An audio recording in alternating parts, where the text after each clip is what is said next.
Monggo Mas. Monggo Pak.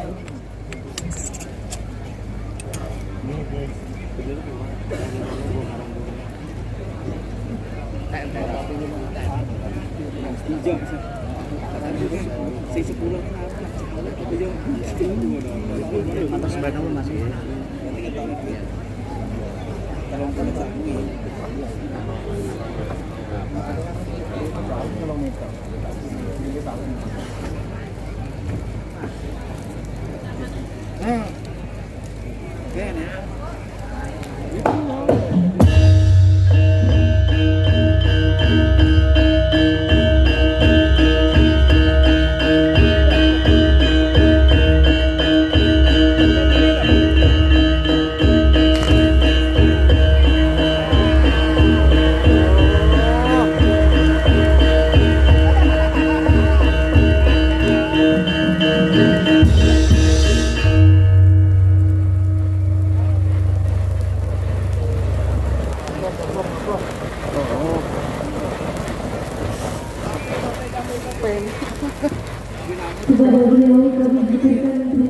Paguyuban Sinoman Sino Taruno mempersembahkan pagelaran wayang kulit dalam Cahaya Pribadi dalam lakon Wahyu Karno. Selamat menyaksikan. Mas Bro, aku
sakno kumpul dhewe. Wong sukan dadu mongko pokoane negara. Nyatane kowe kalah.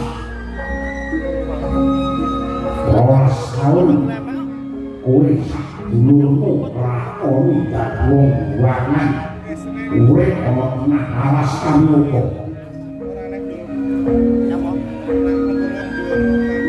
Biyen akeh manungsa sing padha lubyo-lubyo karo kowe. Ngaji-aji karo pendhomo. Ngurmati karo anak pandu. Ning saiki ampas brandas. Wis dadi wong larat sesakat. Wis dadi kere. Neng alas ora iso mangan. Tanggung mati kawiren.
Ora ana benane detunge lakon kang wis lakon lagi. Nami lakon sing kepungkur lakon sing kawuri. Kuwi kena kanggo mawas diri lan kandhani pakarti. Nadyan ditulis nganggo mansikan kono dibungkus nganggo mutiara. Sing jenenge wong madu apa meneh nganggo tokoan. Widu sok sing gedhe wartakanku. Wadhanira Bayu Umma Kocai Rahmama Tani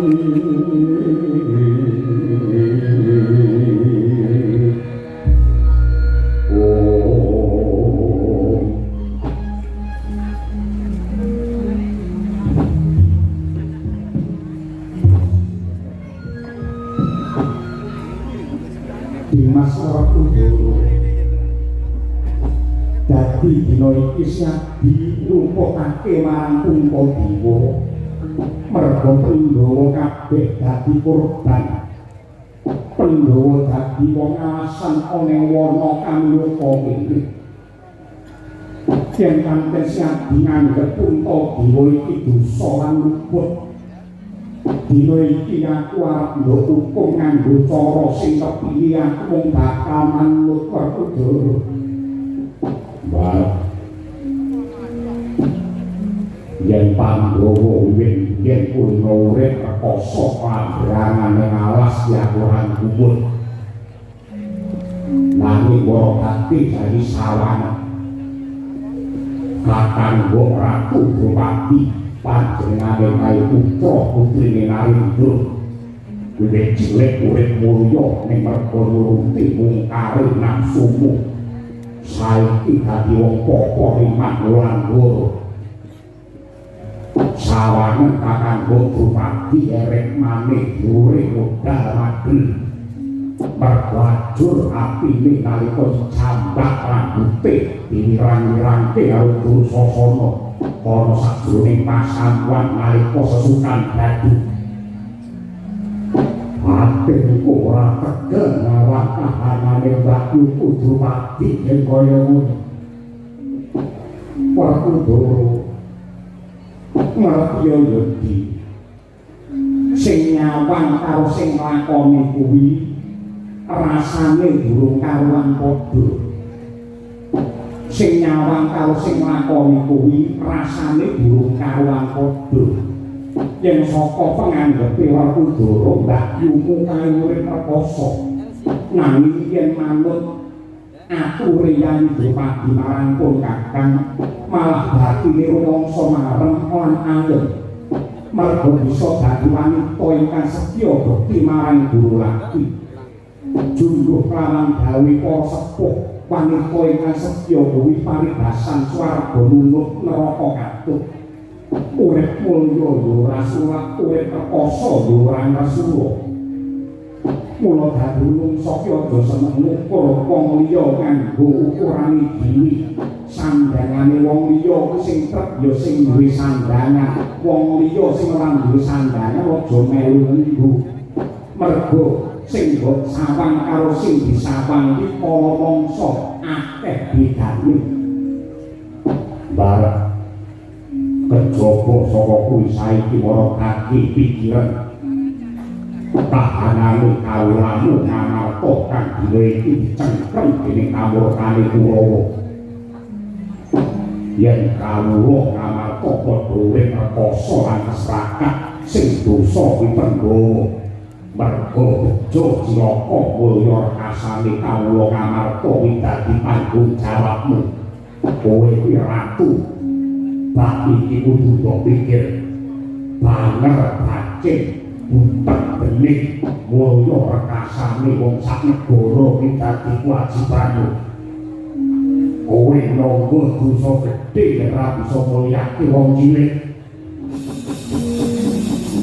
Pramprantara ingkang wernauswa kang ayon pinyoyan memanis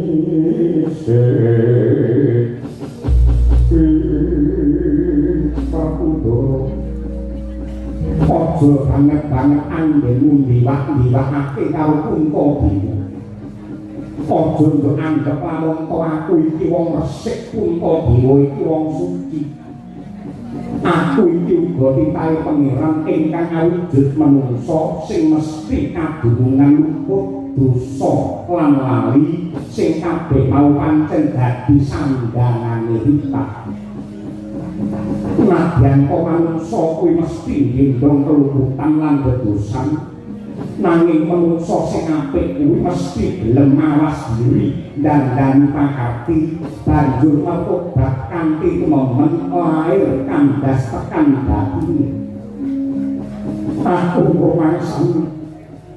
aku yang rumangsan yen aku iki dadi punjeri keluputan mula ing alas kamyapa iki aku ewang ana ngesok lan sujud marang purbane Hyang supaya Puntadewa kok pangatura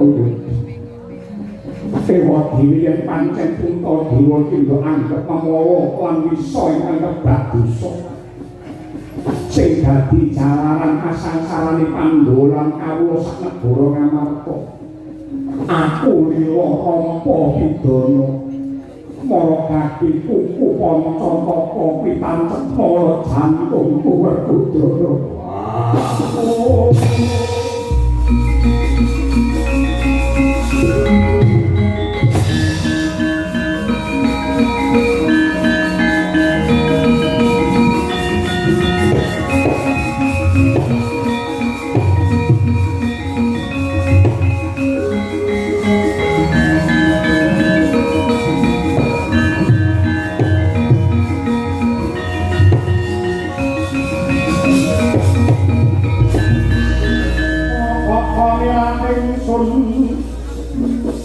Raden Mas Pogong Ijeo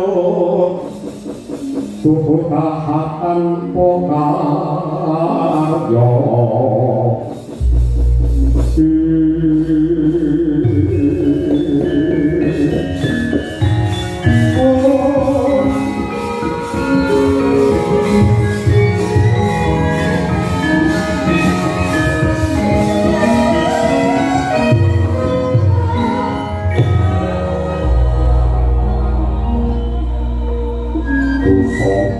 sing tak indung yen nampi Werkudara teka mentala karo kowe karep saksedane bapak pandu kowe sing kadiwakili kowe tetep gak pundi-pundi tetep gak aji-aji yen ana ucape Werkudara sing suka akalan kasar aku njaluk ngapura uripku iki saputuhe mung tak nggo mayungi karmamu bareng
Dengan saya ini pun tak terus mengatakan kedah ngertos kalian pun sewu peraken abdi coreng sampun kabadan ing atasipun wiwite mawon sampun dalu yen nangge jejer surat Bapa Pitama niki mangke malah saya kesuwen pun ngaten kemawon mergo tiyang ingkang mirsani semonten kathahipun niku nuwun sewu boten butuh suluk, boten butuh wejangan, boten butuh pidato sing dinten mung ego lan sinden.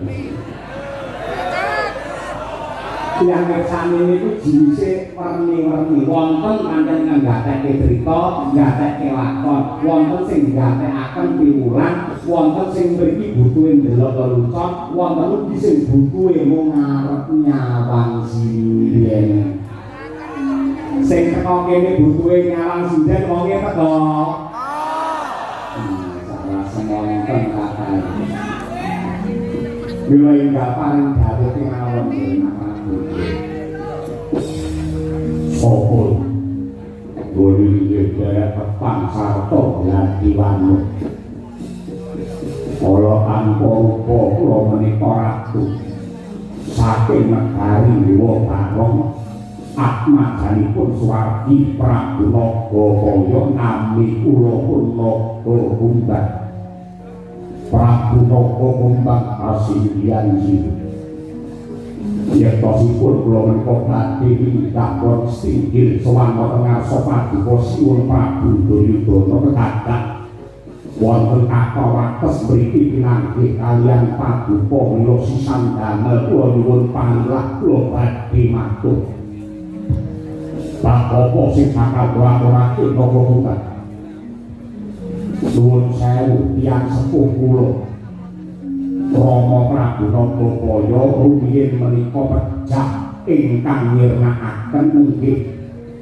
Satriya Ngastina kawi Ratu Ngastina Inguni ingkang kekasih Raden Pandhu utawi Prabu Pandhu Dewanata.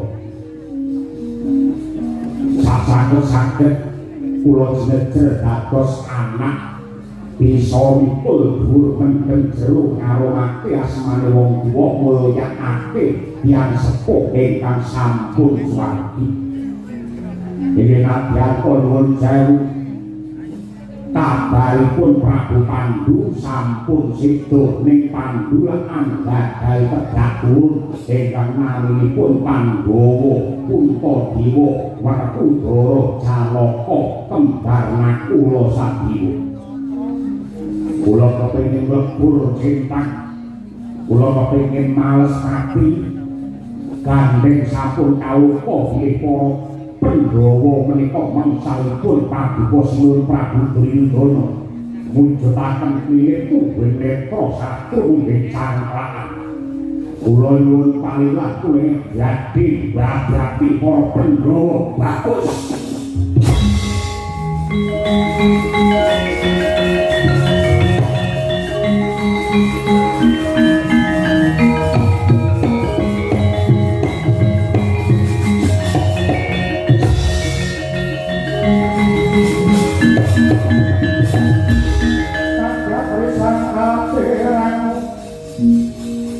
Renangko pinempet tempet dosang ratnaning prawono yo situk kang ati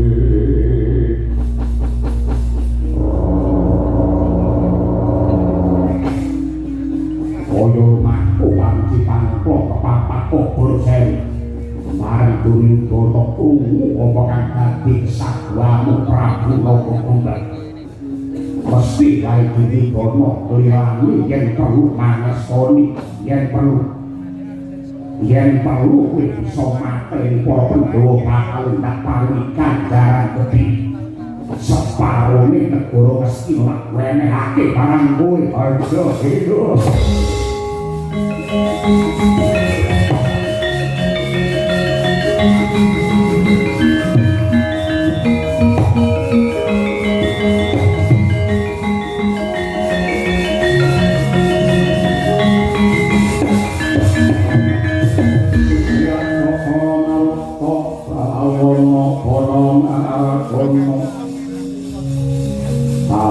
Ronoan parayang aturaken panuwun tanpa pamitan dene paduka badhe paring sih nugroho dhumateng Nagakumbang ingkang agungipun kados mekaten malah palungguhan samangke daya-daya kula nyuwun pamit kabar sekarwan para di palungguhan samangke para Pandhawa nampi paukuman Paduka merga kalah kesukan dadi makan wonten ing wana kamyuka daya-daya kula nyuwun pamit loting kesih para Pandhawa duka-duka digawati aja nganti ing Nagakumbang.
Rumangsa bombong Kurawa rasane ngatiku padang jinglang atinku anggenku mungkih sono supaya pendhawa kang mati sekarat ora wana kalupa ora urung bakal lakon nitik sagwane Prabu nanggung kang anggene bakal mikara pendhawa mesti dadi dalan sirnane tedak turun paman Pandhi inggih lajeng anggenipun badhe dharma wisata dhateng wana Amloka paduka sakadang Kurawa kanthi suka marisuka ngasta daharan ingkang kathah rasa unjukan ingkang seger lan tetep badhe dipun tindakaken kudu dinindakake menapa pendhawa saya ngenes ngerti wong mangan enak udunipun nuwun sewu nggih nuwun sewu pasipun kula menika tiyang sepuh wajiban kula menika caos timut dhumateng nuwun sewu anak Prabu Sakadang Warasata Kurawa mbok nggih sampun boten menika paduka mila sia-sia dhumateng para Pandhawa kawontenipun Pandhawa sak mangke menika sampun wujudaken bak ingkang nesaken sanget sengsara sanget para dewa albabé dipun paika ingkang kados mekaten menika nuwun sewu napa boten nesaken kabeh jenenge musuh mesatu iki tetep badhe damel Pandhawa kanggo cara ora lek. Oke, monggo menika sepakaten. Kula namung saos kemur. Lan lapane kabar menika mesti kemawon badhe kinarya kaca benggala tumrap lelampahan ingkang dipun pirsani dening jagat saisinipun nggih.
pengesahan jauh kepanipun bidal linjang moto nabian kosam lobor tolong limpah rambatan pudak bidal